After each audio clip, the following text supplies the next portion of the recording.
we need to inspire fear and fury. Be careful, or you might fall flat on your face. What about you? The Wizard of the Kremlin. I'm not interested in winning the Nobel Peace Prize. পৃথিবীর সবচেয়ে ভীতিকর যোদ্ধারা কখনো চিৎকার করে না।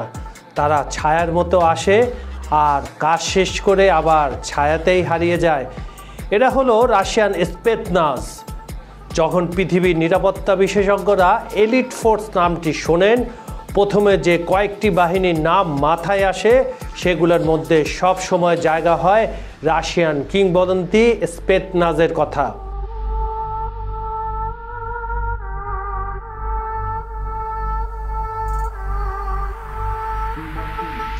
এদের প্রতীক হচ্ছে ডানা মেলা বাদুর, কারণ যুদ্ধের অন্ধকারে এরা তেমনি নীরব তেমনি প্রাণঘাতী। কিন্তু প্রশ্ন হলো কিভাবে গড়ে ওঠে একজন স্পেতনাজ কমান্ডো? কেন এদের বলা হয় বেদনাকে আনন্দ হিসাবে নাও? আজকের খবর সংযোগের বিহাইন্ড দ্য সিনের সেগমেন্টে আমরা আপনাদের নিয়ে যাব সেই গোপন সেনা ছাউনিতে, যেখানে রাখা হয় পুতিনের এই ভয়ঙ্কর যোদ্ধাদের।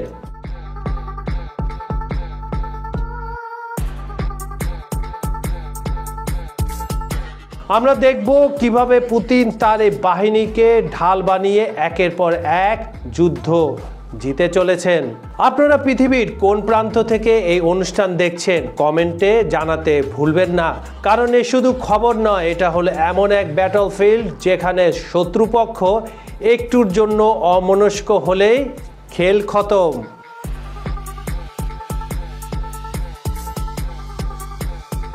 এই বাহিনীর জন্ম যদি জানতে চান তাহলে আমাদের ঘড়ির কাঁটাটা পেছনের দিকে ঘোরাতে হবে, ফিরে যেতে হবে সেকেন্ড ওয়ার্ল্ড ওয়ারের সময়টাতে। দ্বিতীয় বিশ্বযুদ্ধের আগুন যখন ইউরোপকে পোড়াচ্ছিল, তখন এক রাশিয়ান কর্মকর্তা, নাম তার মিখাইল সেকানোভিক, সোভিয়েত হাইকমান্ডকে দিলেন এক ভয়ঙ্কর পরামর্শ। তিনি বলেছিলেন তাদের এমন যোদ্ধা চায় যারা বনের মধ্যে বাঘের মতো, তুষারের নিচে নেকড়ের মতো, আর শত্রুকে আক্রমণ দানবের মতো হতে হবে। ঠিক সেই সময় ব্রিটেন তৈরি করলো SAS, বিশ্বের প্রথম আধুনিক এলিট স্পেশাল ফোর্স। এটা সোভিয়েতদের আরও উস্কে দিল। যুদ্ধ শেষে সোভিয়েত ইউনিয়ন সিদ্ধান্ত নিল তারা এমন এক বাহিনী তৈরি করবে যারা বিশ্বের যে কোনো এলিট ফোর্সকে টেনে নিচে নামাতে পারবে। আর সেই সিদ্ধান্ত থেকে জন্ম স্পেতনাজের। রাশিয়ান সেনা, নৌ ও বিমান বাহিনীর হাজার হাজার সৈন্য, তাদের মধ্য থেকে বাছাই করা হয় সেরাদের। কিন্তু এখানেই শেষ নয়, এদের রেকর্ড আবার স্ক্যান করা হয়। যে কোনো দুর্বলতা মানে আউট। অর্থাৎ আপনি যদি হিসাব করেন 100 জনের মধ্যে 97 জনই বাদ পড়ে। কখনো কখনো পুরো একটি স্কোয়াডের কেউই পাস করতে পারে না। আর এটাই স্পেতনাজ বাছাইয়ের প্রাথমিক প্রক্রিয়া। এদের ট্রেনিং শুনলে মনে হবে সিনেমা, কিন্তু এটি আসলে বাস্তব। স্পেতনাজের বেসিক ট্রেন শুরু হয় খালি হাতে যুদ্ধ দিয়ে। এখানে জুডো, কারাতে, সব মার্শাল আর্ট মিশে তৈরি হয় এক নতুন স্টাইল, যা শুধু শত্রুকে হারানোর জন্য নয়, ভাঙার জন্য। তারপর আসে ভয়ঙ্কর ডেডলি সার্ভাইভাল। 28 দিন শুধুমাত্র একটি কমান্ডো নাইফ নিয়ে কমান্ডোকে বেঁচে থাকতে হয়, বনে, পাহাড়ে, আর্কটিক এলাকায়, এমনকি তুষার ঝড়েও।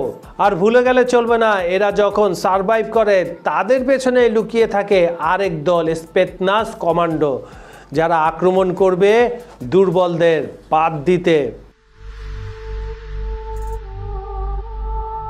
এবার তাদের ছাড়া হয় জঙ্গলের ডেডলি মিশনে।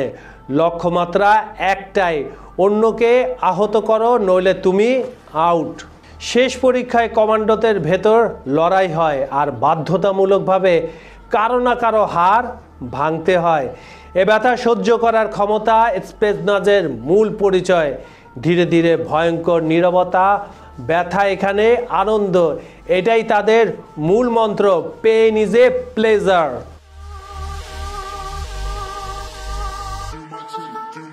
এদের অস্ত্রগুলা শুনলে আপনার মাথাটা নষ্ট হয়ে যেতে পারে।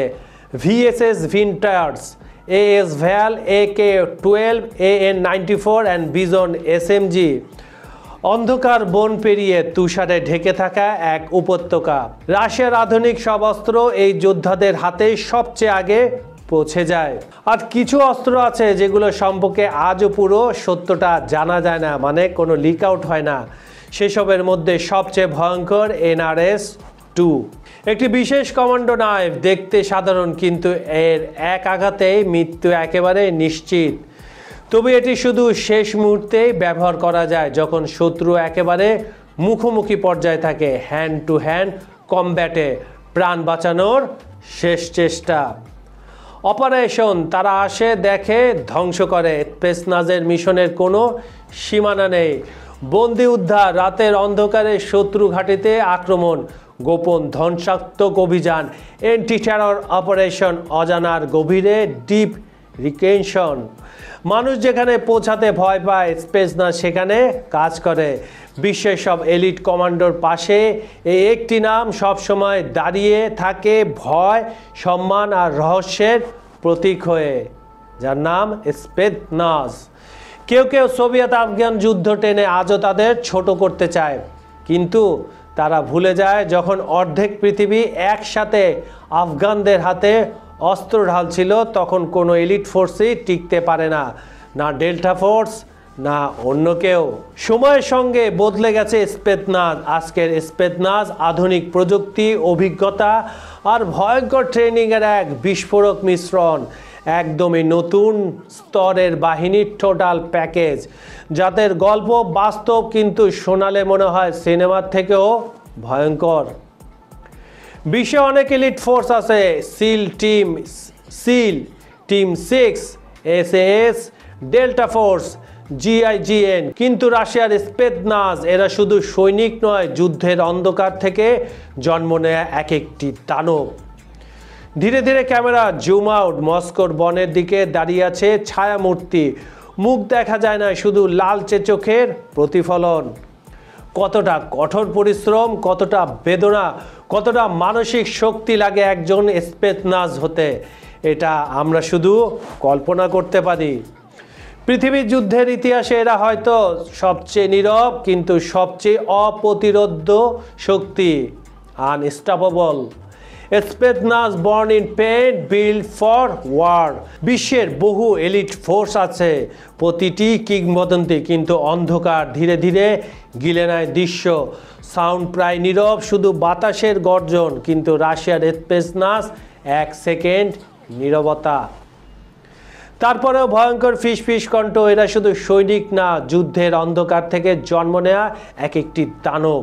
মস্কোর ঘন বরফ ঢাকা বনের দিকে দাঁড়িয়ে আছে এক ছায়ামূর্তি। মুখ দেখা যায় না, শুধু হুডের ভেতর থেকে লালচে 2 চোখ জ্বলে উঠছে। বরফের উপর চাপা পায়ের শব্দ, হাওয়া জমে ওঠে, সবকিছু থমকে যায়। কতটা কঠোর পরিশ্রম, কতটা বেদনা, কতটা মানসিক শক্তি লাগে একজন স্পেসনাজ হতে, এটা আমরা শুধু কল্পনা করতে পারি। দৃশ্য বদলায়, হিমশীতল রাত, স্পেসনাজ ট্রেনিং, বরফের জলে ডুব, মিটার মিটার হামাগুড়ি, অন্ধকার সুড়ঙ্গ, গাছের ডালে ঝুলে থাকা এক একটি বাদুড়ের মতো শরীর। চোখে এক ফোঁটা ভয় নেই, পেছনে মেটালিক বিট বাড়তে থাকে। পৃথিবীর যুদ্ধের ইতিহাসে এরা হয়তো সবচেয়ে নীরব, কিন্তু সবচেয়ে অপ্রতিরোধ্য শক্তি। খবর সংযোগের বিহাইন্ড দ্য সিনের ভিডিওটি যদি আপনাদের একটুও ভালো লেগে থাকে, লাইক, কমেন্ট, শেয়ারটা কিন্তু দিতে ভুলবেন না। খবর সংযোগের সঙ্গে থাকুন, সাবস্ক্রাইব করে রাখুন, আমাদের পথ চলার সাথী হন। আর হ্যাঁ, আপনি কোন দেশ, কোন বিভাগ, জেলা, উপজেলা, গ্রাম, এমনকি কোন এলাকা থেকে দেখছেন সেটাও জানিয়ে দিন। আপনাদের সেই এক একটি মন্তব্যই আমাদের টিমের জন্য নতুন শক্তি। আজ এই পর্যন্তই। আমি কাজল হায়দার বিদায় নিচ্ছি। প্রতিশ্রুতি থাকলো কাল একই সময়ে আবার ফিরব নতুন টপিক, গভীর বিশ্লেষণ আর বড় দৃষ্টিভঙ্গি নিয়ে।